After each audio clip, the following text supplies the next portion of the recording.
If tomorrow never comes, how will your yesterdays be viewed? Will you be someone that was loved or constantly in these family feuds because it seems that we have become so miscued? It seems that we have become so misguided in what should just be undivided love between one another, and I'm not just talking about your mother. I'm not just talking about your father, your siblings, or even your kin.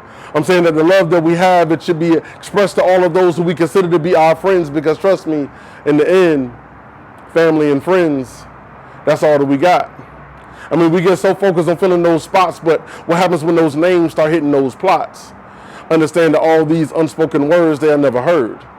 In the lasting memories, they should never be hurt, but so many times it seems to be sorrow, and we think about the things that we think that we can say tomorrow, but tomorrow is promised to no one. And everybody has an expiration date. But know that your love does not expire, so we should just inspire to be closer to your loved ones than what you are, because you never know if those days are going to be close or if those days are going to be far. Now, if you are holding on to all them emotional grudges, understand that it's only leaving you emotionally scarred. And in the end, you're the only one that's going to lose. So I really think it's time that you choose. I mean, you can choose to be Mary or you can choose to be a Scrooge, but if you are holding on to all that huge misunderstanding of hate, understand that there is just a weight. It's only a weight that you can be able to lift. And every day it's like a gift, but yet we throw it away like them birthday cards when they're filled with money. And no, it ain't funny that our thoughts, they don't count. They're not counting as much as our dividends, so tell me, how many Benjamins would it take to sell out your soul? Because is it going to the highest bidder, or are you selling your life cheap? I mean, you out here living your life weak, and you're wondering why your potential and greatness is never going to be reached, because you never want to get out of your seat. And it seems that you are so prematurely stuck in your hover round. Now, I know it gets you from place to place, but it'll never get your feet up off the ground. So I need you to take a look around and then take a look at yourself, because you are a product of you. And that's why you have these stories about people, how they came from nothing, but they found a way for them to be able to make it through. So who are you to limit what God has in store? So as an eagle, you should just soar. But also as an eagle, your feathers, they will get battered and weary at times, but if you let go of those battered and weary feathers, it's a way for you to be able to make it through. It's a way for you to be able to start to see anew. But then again, what if tomorrow never comes? Hey, what's going on, everybody? My name is John T. Love, aka Mr. Ever Ready. I am a poet, a host, a promoter, a speaker, a trainer. So pretty much I love to communicate with people. I'm a people person. I'm actually, the poem that you guys just heard is the poem called If Tomorrow Never Comes. That's a special piece because if you got to listen to the piece, you understand I'm all about like kind of uplifting if you can. And I'm very optimistic. Like, I have a motto like, it can always be worse. And I know that may sound negative, but my thing is like, it can always be worse, because whatever you're going through, it could be worse than that.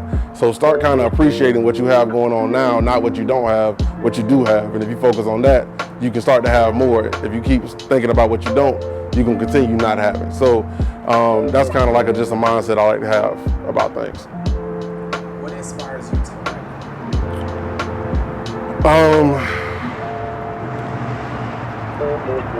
Expression.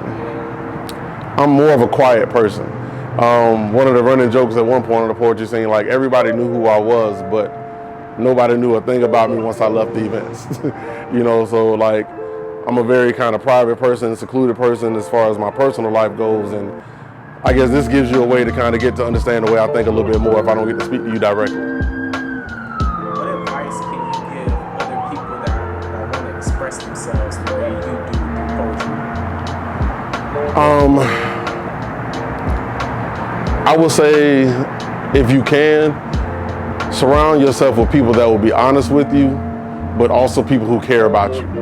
I was fortunate to have a group of people around me when I got started with poetry where they were all dope. I mean, like, my poetry background, poets, was like amazing to be able to come around. I mean, I had people like Ambrose Calmander, I had people like C. Hope, I got to meet Will Bell, the real one.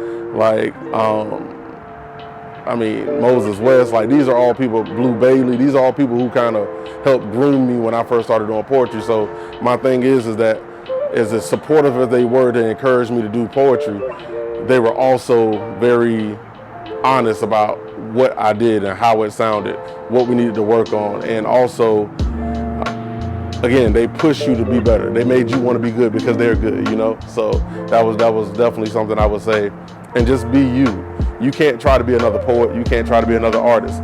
You have to speak your truth and what means something to you when you get on that mic or whenever you write.